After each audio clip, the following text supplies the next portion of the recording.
Hello and welcome to another video. Today let's talk about why it is very hard to land a remote job in 2025. And if you watch this video to the end, I'm going to give you practical tips that you can apply to help you land a remote job faster.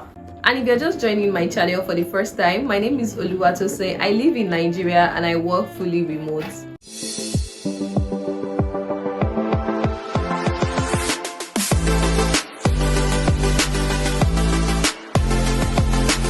The first thing you have to know is that when you want a remote job, you have to put it at the back of your mind that you're gonna get lots of rejection, and you win some, you lose some. You're gonna lose a lot, but do not let that discourage you from pushing through. Because trust me, just 1 year can make you forget the thousands of no's that you got.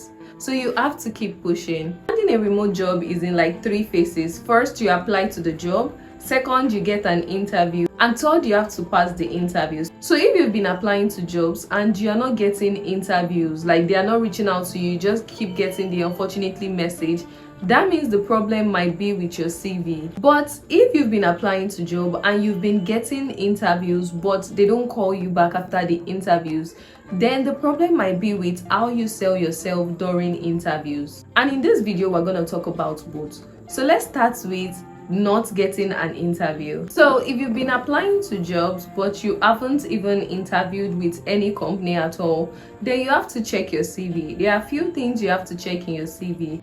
A lot of people basically go to ChatGPT and just tell ChatGPT to give them like a professional summary. And trust me, when I see a CV that is generated by ChatGPT, I most likely will know, because in your professional summary, if you're a data analyst, you're starting with something like detail-oriented data analyst or passionate something. So it just sounds ChatGPT-ish. And you have to understand that there's something called the ATS tracker that tracks the resume. So this is how it goes. Whenever you submit an application, it doesn't get to the recruiter's table immediately. It first passes through the ATS tracker. So the ATS tracker, they might say that, okay, it should filter out by the top 50 applicants based on the job description that they put out. So you have to always tailor your CV to meet the job description. So let's take, for example, we saw a job posting and in the job description they asked for like 4 or 5 software tools. You want to make sure that these software tools is included in your CV, because if it's not included, your CV will not even get to the table of the recruiter. It's already been filtered out by the ATS tracker, and this is one reason why you are not getting interviews. And also, with the rise in AI and all that, it's quite hard to get an entry-level role at this time. So what you want to do is you want to pick some experience from your previous job. If I wanted to apply for an entry-level data analyst role, and I've worked somewhere where in a way I was the one taking record of the staffs when they are coming in or something like that, I would add it to my experience that what I did in that role is like data entry. You get what I'm saying? So it doesn't look like you don't have experience at all. So you can apply this to your CV. And another way to help out is you telling ChatGPT your experiences, like some of the things you did in your previous companies, and telling it your new role that you're transitioning into, and ask it how what you did in your previous company relates to your new role that you're trying to transition into. So these are some of the tips that you can use in optimizing your CV. And if you'd like me to help you draft out your CV template, you can let me know in the comment section, or reach out to me on TikTok, Instagram. You can send me a DM there so we can figure that out together. But it definitely comes with a fee, because I'll use my time in helping you draft it out. So let's go to the second scenario of you getting interviews. Like they are calling you for interviews but you don't pass the interviews. One thing you have to know whenever you have an interview is that you are going there to basically sell yourself, right? And you have to know that the company you are interviewing with, they need you as much as you also need them. So during interviews, you want to stay calm and talk to the interviewer like you're talking to a friend, you know, but professional friend in this sense. When they say, oh, can you tell us about yourself? You want to start with something like, thank you so much for the opportunity, and you can add their first name. So for example, let's say the interviewer is Tosin. say?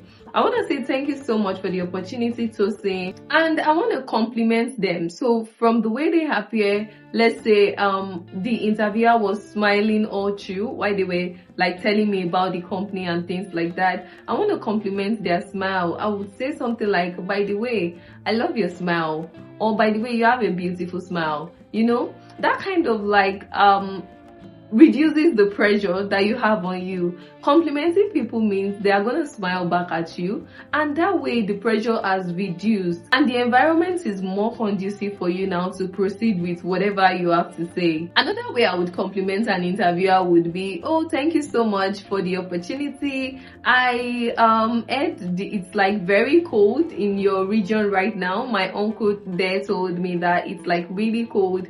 I hope you're not affected by it.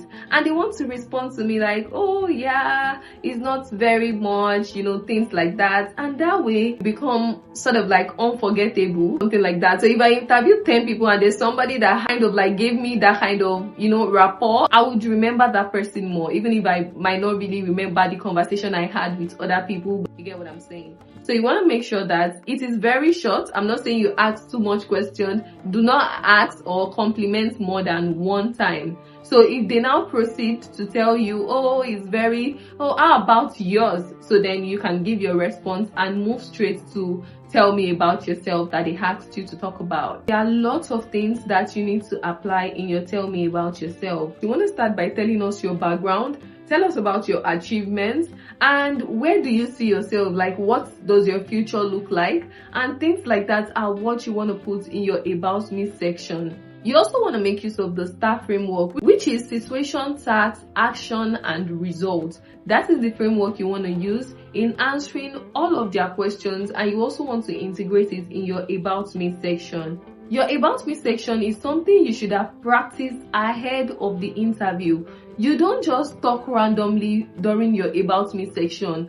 For my about me section, I have it drafted out already on my phone, and whenever I have an interview, I just basically chip in some things from the job description of the company I'm interviewing with. So let's say, for example, somewhere in my about me section, I have Tableau there, and the company I'm interviewing with now is asking for Power BI. I'm just going to unplug the Tableau and put in Power BI there, because you also want to make sure that your about me section is tailored to the job description as well. Remember, when you are having an interview, you want to sell yourself. You're trying to tell the interviewer that I am the best candidate for the job. How do you then sell yourself when your about me section is not tailored to the job description? It doesn't make sense. Imagine telling me during interview that you use Excel when what I'm looking for is Power BI. I feel like, oh, you don't even know the tool that I need. So why should I hire you? You get what I'm saying? So these are some of the tips that you can include in your about me section. And if you want more detailed explanation on interview prep, I'm going to link an ebook that I wrote in the description so you can check it out, read it. The ebook is not only a proven practical framework from me, it is from other experts that I've spoken with. I host live section every weekend, and these are some of the things that people said that has worked for them together with the experience I've had. So I combined everything together to help you prepare for interviews. If you found this video helpful, don't forget to subscribe and like for more tutorials like this. And if there's something you want me to talk about on my next video, kindly drop it in the comment section, as I always go through my comment section in preparation for my next video. I'll see you on the next one, and bye for now.